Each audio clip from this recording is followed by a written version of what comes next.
Opa, esse aqui é aqui.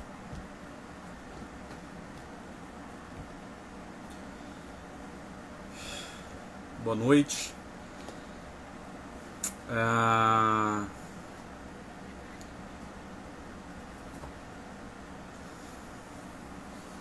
Isso aí. Vou esperar o pessoal. Bom, essa live vai ficar gravada, né? E assim, ontem eu não tive como. Ontem não deu pra eu fazer as coisas aí, fazer a live, né? Mas eu farei hoje. Como sempre, vou deixar gravado, né?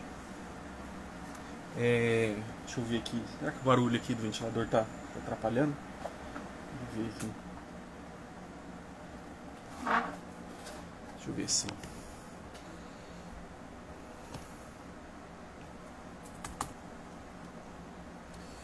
Então é isso aí, né? A gente vai. Tô aí com o pessoal.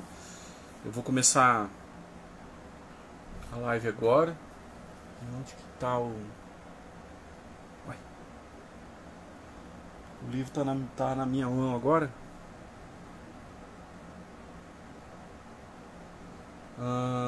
Aqui. Achei. Eu achei que até desse ângulo ficou melhor eu fazer as lives, né? Ficou mais interessante.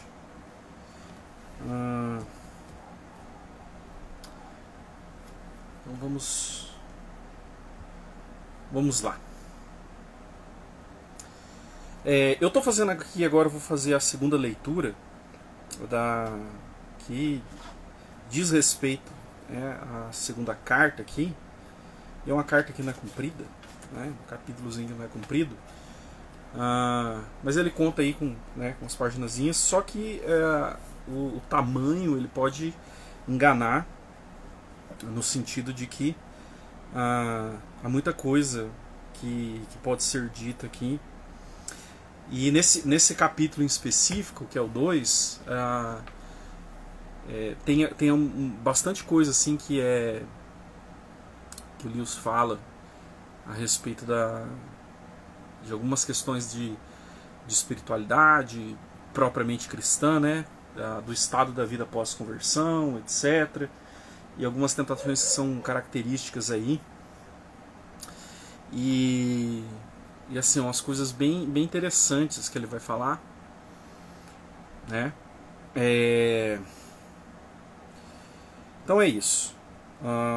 E assim, e até algumas experiências que nós mesmos, que participamos de uma vida de igreja, uma vida eclesiástica, nós mesmos podemos, na verdade, ter esse tipo de comportamento que o Lewis vai demonstrar aqui, né? Então é um negócio que é bem interessante nesse sentido. Então eu vou começar aqui a leitura, tá?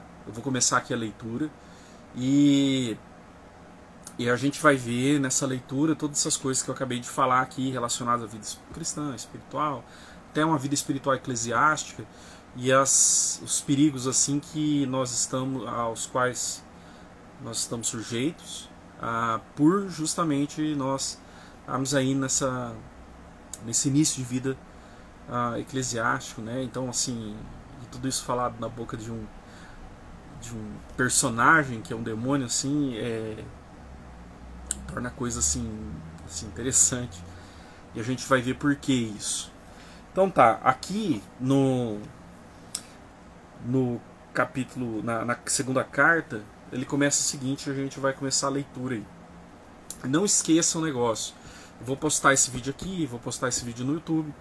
E lá no YouTube você vai poder ter um link aí na descrição que você pode adquirir o livro ali pela Amazon através desse link, tá? Então fiquem avisados aí, tá?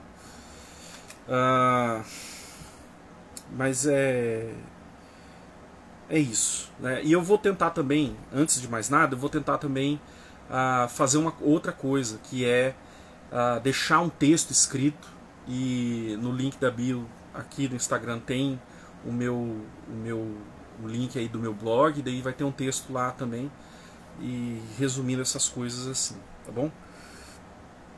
É uma coisa que eu quero fazer. Então vamos lá. Vai estar escrito assim: é com pesar que recebo a notícia de que seu paciente se converteu ao cristianismo.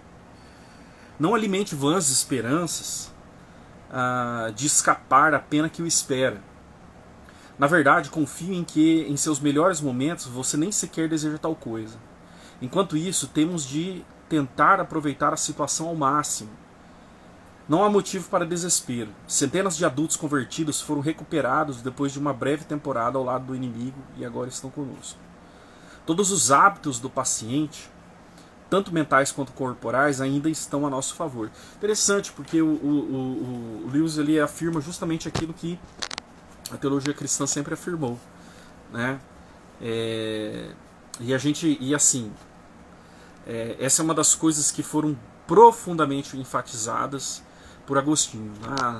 Na live da semana passada eu falei que Lewis ele é bem agostiniano, né? Ele tem umas percepções bem agostinianas, e essa daqui é uma delas, né? Que também na Reforma ela ficou muito enfatizada, tanto na Reforma luterana como na Reforma suíça, né?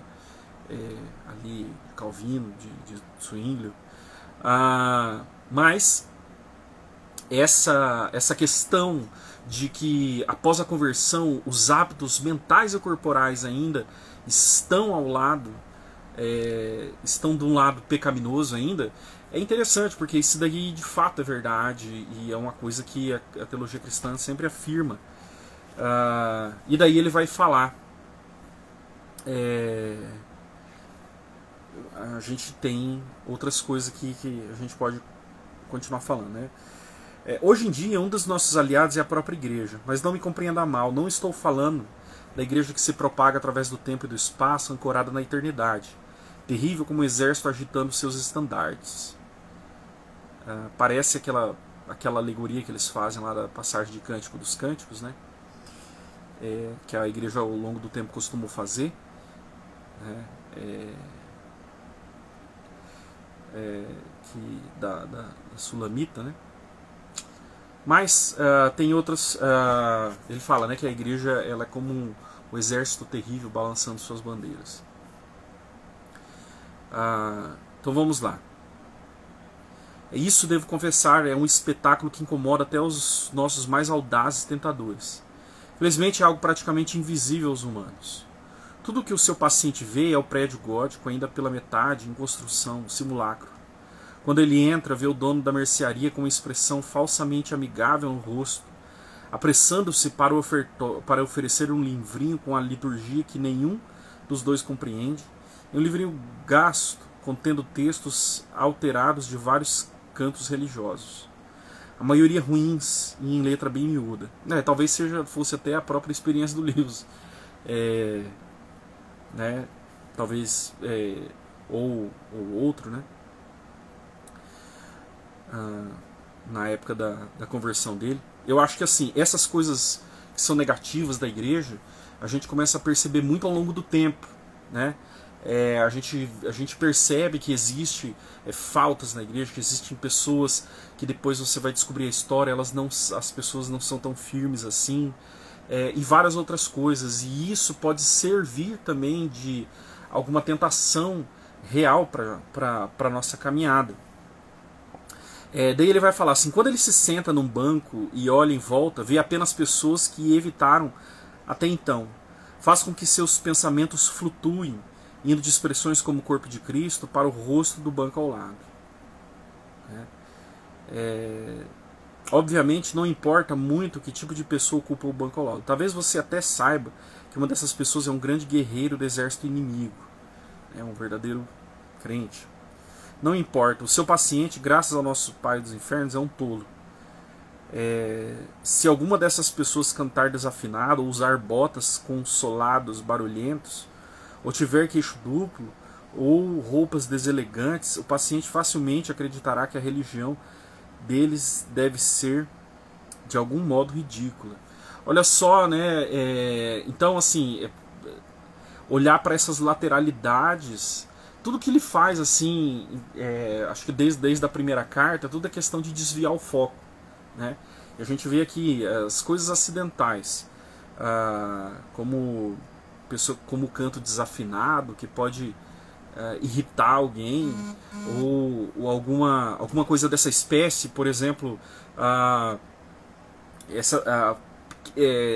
aspectos físicos das pessoas que compõem a congregação, que talvez pode ser alguma coisa desagradável para você, ou algo que valha. É algo que, como dito aqui, são coisas que são usadas para... São coisas laterais que não constituem aquilo que é o substancial da fé, e a pessoa pode fraca, a pessoa talvez também leviana, né? Ela atende mais para essas coisas do que para aquilo que é proposto pela fé, etc. Ele vai falar assim, termina: perceba que em seu estágio atual ele considera espiritual a ideia que faz dos cristãos, mas essa ideia é verdadeiramente, em grande parte, pictória, né? É uma simulação de alguma coisa. Sua imaginação está cheia de togas e sandálias e armaduras e pernas nuas. E o mero fato de as pessoas na igreja usarem roupas modernas é um verdadeiro obstáculo para ele, embora, claro, isso seja inconsciente. Nunca deixe que esse obstáculo se manifeste completamente, né, para deixar ali a mente dele no lusco-fusco. Nunca deixe perguntar-se como ele esperava afinal que ela se vestisse. Por enquanto, deixe tudo confuso em sua mente, e você terá toda a eternidade para desfrutar do poder de proporcionar-lhe a peculiar clareza que o inferno traz, né? A clareza do inferno é a confusão.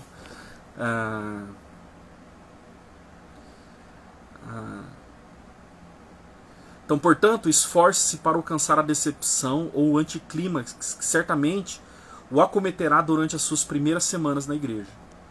É isso que eu estava falando, né? Geralmente, eu vou contar a minha experiência de igreja. Geralmente, né? Eu estou falando de mim, mas a minha experiência de igreja, assim, ela foi em grande parte no início. Não sei se vocês vão se identificar com isso, mas ela foi uma experiência de deslumbramento.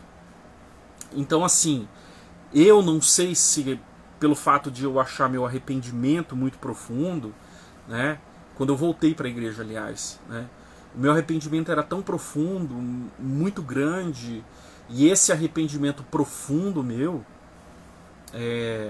foi algo que, em certo sentido, me fez ter uma ideia muito para além daquilo que as pessoas que estavam ao meu lado eram, né?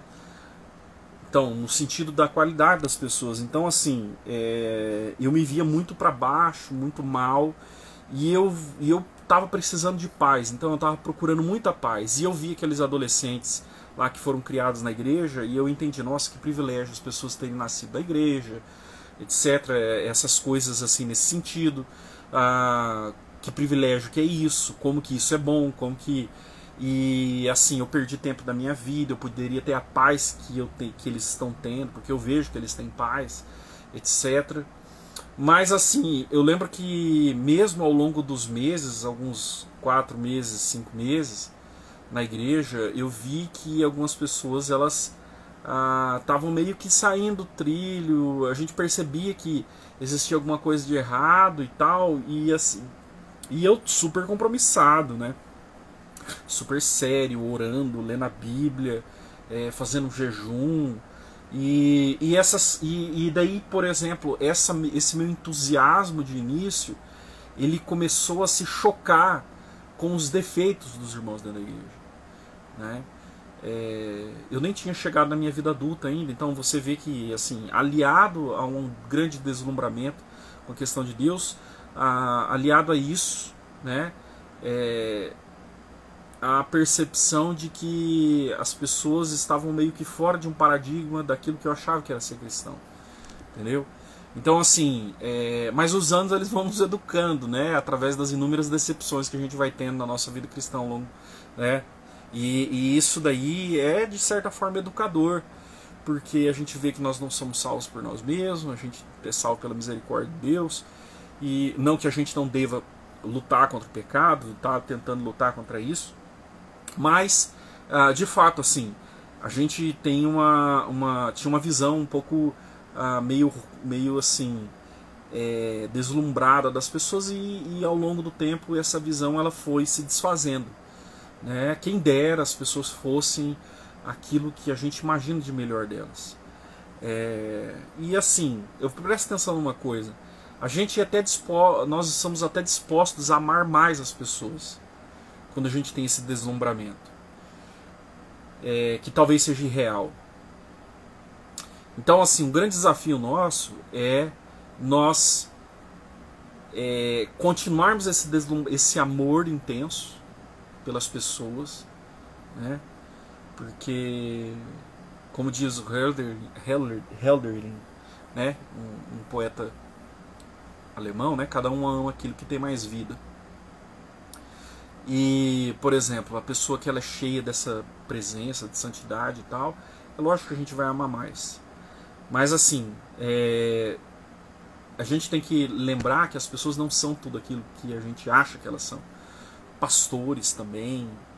Ixi, cara, eu tinha um autoconceito assim de pastores, é uma coisa assim muito grande. E hoje eu sou pastor, né? Eu sei que a gente erra, e a gente não erra pouco. Mas assim, em certo sentido, agora pensando bem, a gente vê que a gente tinha muito mais afeto, né? A gente tem muito mais afeto pelas pessoas que também a gente considera que elas são bem mais perfeitas assim. E a gente amar as pessoas que nos decepcionam, que elas não cumprem a nossa expectativa, é algo que sempre demanda um maior esforço de nós. Então, uma vida imatura, né, como a gente está vendo aqui, que fica olhando acidentalidades também para jogar mais um peso aí, um peso aí, uma bagagem a mais na caminhada em direção a gente se relacionar melhor com as pessoas.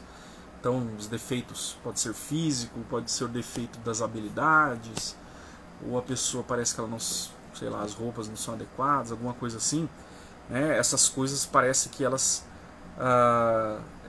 podem constituir um entrave muito grande para quem é imaturo espiritualmente, né? E isso daí é uma verdade. Então, continuando, vai estar assim, né? Portanto, esforce para alcançar a decepção ou anticlímax que certamente o acometerá durante suas primeiras semanas na igreja. O inimigo permite que essa decepção aconteça no limiar de todo empreendimento humano. E aqui ele vai falar uma coisa que é muito chestertoniano, né? Acho que o livrinho Que Há de Errado no Mundo, ele tem uma frase muito parecida com a que ele vai falar aqui. Ela acontece quando o menino que ficava encantado no maternal com a história da Odisseia começa a estudar seriamente a língua grega. Acontece que os recém-casados dão início à missão de aprender a viver juntos. Em todas as instâncias da vida, essa decepção marca a transição da aspiração sonhadora para a ação laboriosa. O Chesterton ele vai falar que né, para todo o empreendimento humano, por exemplo, o casamento que ele vai falar, há assim, o surgimento do tédio entre a primeira paixão e o estabelecimento do verdadeiro amor, de certa maneira, filho. O inimigo prefere assumir esse risco porque ele tem essa fantasia absurda de transformar todos esses repugnantes vermezinhos humanos naquilo que chama seus servos e adoradores livres.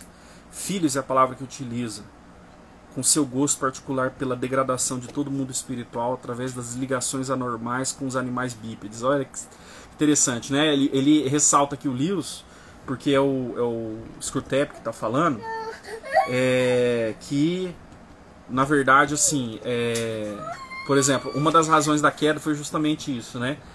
Fazer com que o espiritual, que é superior daquilo que é material, tenha comércio, né? E assim, principalmente a questão da encarnação. Na teologia cristã a gente vai falar que a encarnação é um motivo de ódio do demônio, né? Porque ele acha que é um aviltamento à natureza espiritual, né? Fazer comércio com a carne, né? Isso daí parece que é um pensamento bem gnóstico também, né? E o gnosticismo é uma heresia, e, né, que fala da malignidade da matéria.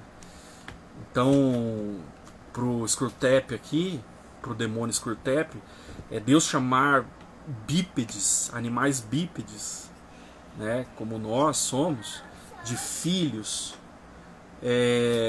não é uma coisa que honra a vida espiritual, né? Aí é o orgulho, a soberba do demônio nesse sentido. A desejar sua liberdade, ele não aceita conduzi-los por meio de suas afeições. Ao desejar sua liberdade, ele não aceita conduzi-los por meio de suas afeições e atos, até algumas das metas que ele mesmo estabeleceu para eles. Ele deixa que eles tentem sozinhos por seus próprios méritos. E é aí que está a nossa chance. Que não é verdade, né? Na verdade, assim, o Lewis até fala que muitas coisas que o diabo fala não é verdade.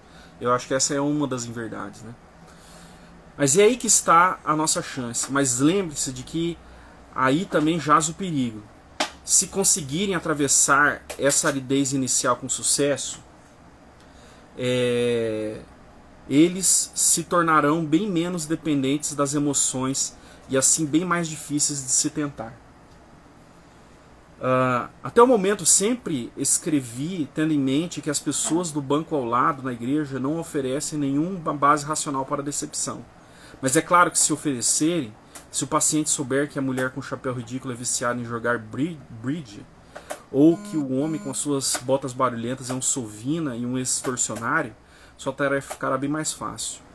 Tudo que você terá que fazer é nunca deixá-lo fazer a si mesmo a seguinte pergunta: se eu, sendo que sou, me considero em algum nível um cristão, por que os defeitos das pessoas sentadas no banco ao lado seriam prova de que a religião delas é pura convenção e hipocrisia?